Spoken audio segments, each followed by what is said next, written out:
नमस्कार साथियों, मेरा नाम है संजीव। जिस तरीके से हरियाणा में चुनावी रणभेरी बज चुकी है या कहें चुनावी बिगुल बज चुका है, ऐसे में वहां पर सत्तानशीन भारतीय जनता पार्टी जो है लगातार अपनी गोटी बैठाने में जुटी है। ऐसे में वहां पर प्रदेश की मुख्य विपक्षी पार्टी कांग्रेस हरियाणा में अपने टिकटों को लेकर काफ़ी माथापच्ची कर रही है।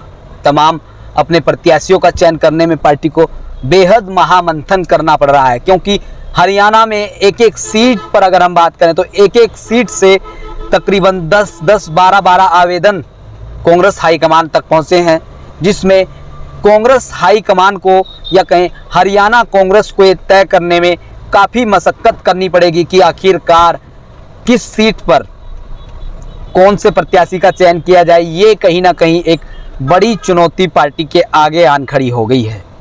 ऐसे में हरियाणा में कांग्रेस का माहौल लगातार कांग्रेस के नेता क्रिएट कर रहे हैं और तमाम प्रदेश के विभिन्न क्षेत्रों में वो जा कर के मतदाताओं को लुभा रहे हैं या कहें कांग्रेस के पक्ष में वो माहौल क्रिएट कर रहे हैं ताकि कांग्रेस पार्टी सत्ता की दहलीज तक पहुंच सके। जिस तरीके से 2019 में कांग्रेस पार्टी ने 31 सीटें जीती थी या कहें अपने जो है जो उनका एक नंबर था, उससे भी ज़्यादा कांग्रेस पार्टी ने वहां सीटें जीतकर एक बेहतर परफॉर्म किया था।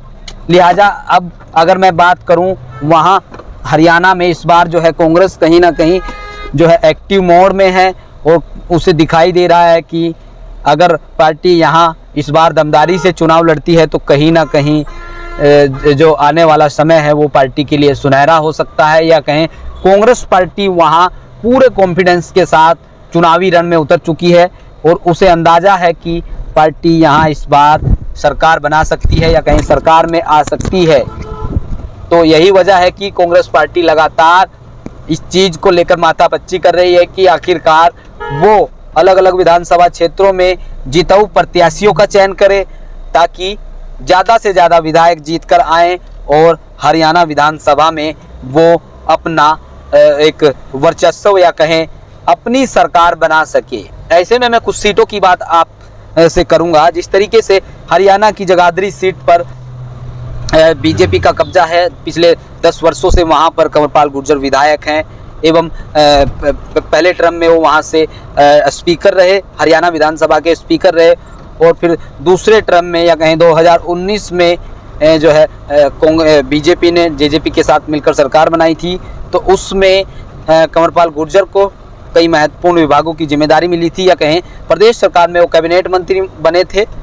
ऐसे में यहाँ पर देखा जाए जिस तरीके से कंवरपाल गुर्जर के खिलाफ जो है एंटी इंकम्बेंसी है या कहीं 10 वर्षों से वो यहाँ से विधायक हैं, तो उसी का फ़ायदा कहीं ना कहीं यहाँ से कांग्रेस उठा सकती है। लेकिन सवाल ये है कि कांग्रेस से वहाँ एक नहीं बल्कि 5-6 दावेदार हैं जो कि वहाँ से टिकट मांग रहे हैं, वहाँ से वो कांग्रेस पार्टी से चुनाव लड़ना चाहते हैं, अपनी इच्छा जाहिर कर रहे हैं।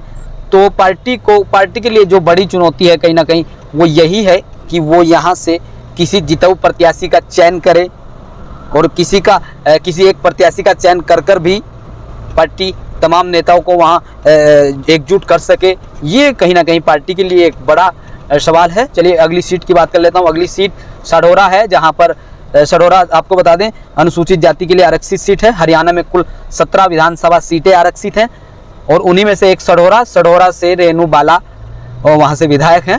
हालांकि इस बार चर्चा ये है कि रेणु बाला को एक बार फिर से पार्टी मौका दे सकती है, एक बार फिर से वहाँ से वो प्रत्याशी हो सकती हैं। ये कहीं ना कहीं जो अंदर की खबर है वो हम आपको बता रहे हैं। इसी तरीके से रादौर सीट है, रादौर सीट पर भी जो है जो बिशन लाल सैनी वो वहाँ से जो है बिशन लाल जी वो तैयारी में है और कहीं ना कहीं उनका नाम सबसे आगे दिखाई दे रहा है और यही वजह है कि पार्टी वहाँ से जो है उनको चुनाव लड़ा सकती है। इसी तरीके से एक और सुरक्षित सीट की मैं बात कर लेता हूँ। देखिए अम्बाला जिले की आरक्षित सीट मौलाना से विधायक रहे वरुण चौधरी जो कि अब सांसद बन चुके हैं और वरुण चौधरी को कहीं ना कहीं उनके किसी खास को या कहें उनसे जुड़े किसी नेता को या उनके कहने पर पार्टी वहाँ एक बार टिकट दे सकती है। वरुण चौधरी वहाँ पर जो है अपने किसी खास को ही चुनाव लड़ा सकते हैं, क्योंकि एक उससे पूर्व में उनके पिताजी फूलचंद मलाना वहाँ से विधायक रहे कई बार, और उसके बाद जो है वहाँ से उनके पुत्र वरुण चौधरी कई बार लगातार विधायक रहे, और अब वो अम्बाला लोकसभा सीट से सांसद बन चुके हैं, या कहे वो वहाँ से सांसद हो गए हैं। और यही वजह है कि अब वहाँ से पार्टी किसी उनके खास को ही टिकट दे सकती है। ऐसे में तमाम और कई सीटें हैं, जिस तरीके से कालका में कांग्रेस जीती थी, और इस बार भी कांग्रेस के विधायक प्रदीप चौधरी को पार्टी फिर से वहां मौका दे सकती है। इस तरीके की खबरें हैं, और ऐसे ही कई और सीटों का हाल हम आपको बताएंगे, लेकिन जुड़े रहिए हमारे साथ। आगे हरियाणा की राजनीति से जुड़ी पल पल की अपडेट आपको बताएंगे। धन्यवाद।